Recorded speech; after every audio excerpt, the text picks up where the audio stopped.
Assalamualaikum warahmatullahi wabarakatuh. Yang terhormat Bapak Herpin Yogi Pradipta MHI selaku dosen pengampu mata kuliah Filsafat Hukum Islam Universitas Islam Negeri Raden Intan Lampung. Izin memperkenalkan diri, nama saya Dery Agustini dengan NPM 20210200042 dari Prodi Hukum Tata Negara kelas A Fakultas Syariah Universitas Islam Negeri Raden Intan Lampung.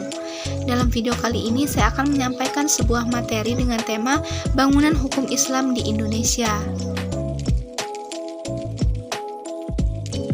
Hukum Islam dikategorikan sebagai divine law karena aturan-aturan yang ada di dalamnya dibuat langsung oleh Tuhan untuk mengatur kehidupan manusia di dunia.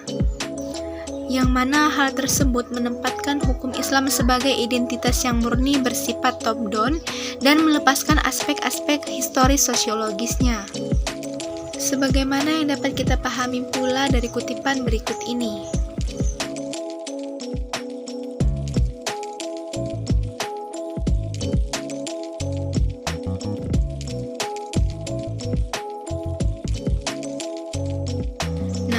Bila kutipan tersebut dikaitkan dengan politik, maka itulah yang disebut dengan nomokrasi negara Islam. Sifat nomokrasi negara Islam menunjukkan kepercayaan terhadap supremasi hukum suci yang menjadi sumber otoritas pemerintahan. Peraturan suci seperti ini secara inheren memiliki karakter supranatural dan luar biasa.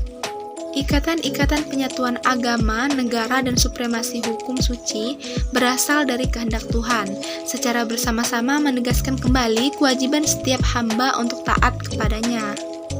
Menurut Khaduri, warga negara Islam adalah hamba Allah, dan hukum-hukumnya adalah hukum suci, karena ia berasal dari Allah SWT dan tidak diterapkan oleh manusia. Yang mana hukum suci ini adalah benar dan manusia harus mematuhi karena Allah SWT lebih tahu segala kebutuhan-kebutuhan hambanya. Dan dalam upaya untuk menaati hukum, manusia menyadari akan tujuan-tujuan agamanya. Pada kenyataannya, hukum Islam merupakan perintah Tuhan dan karenanya bersifat mengikat sebagai sebuah cita-cita agama. Yang mana hal ini berbeda dengan hukum buatan manusia dan dianggap sebagai fenomena sosial yang tunduk pada kebutuhan manusia dan nilai-nilai. Oleh karena itu, hukum dipandang sebagai implikasi, yakni sifat suci dan ikatannya yang kuat dengan tradisi-tradisi lama.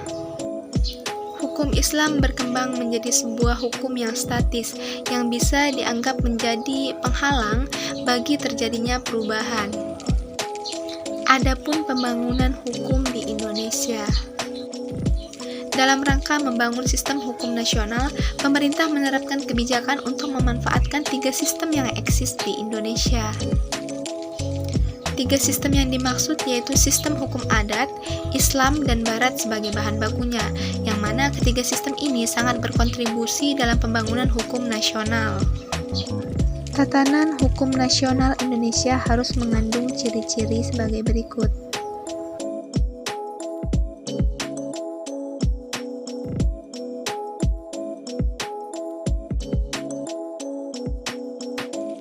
Selanjutnya, perkembangan hukum Islam Indonesia, yang mana memuat sarana dan prasarana.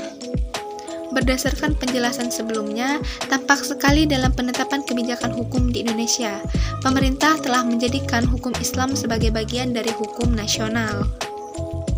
Kondisi seperti ini tidak semata-mata terjadi di Indonesia, tetapi terjadi pula di negara-negara yang berpenduduk Muslim, baik itu yang memiliki konstitusi Islam maupun yang tidak memilikinya. Sebagai bagian dari sebuah sistem hukum, ia mempunyai teks tertulis dalam bidang-bidang yang dicakupkan, memiliki lembaga peradilan sesuai tingkatan-tingkatan yang diperlukan, dan memiliki alat penegak hukum untuk menjalankannya. Sekian yang bisa saya sampaikan. Apabila ada salah kata, saya mohon maaf, dan kepada Allah saya mohon ampun.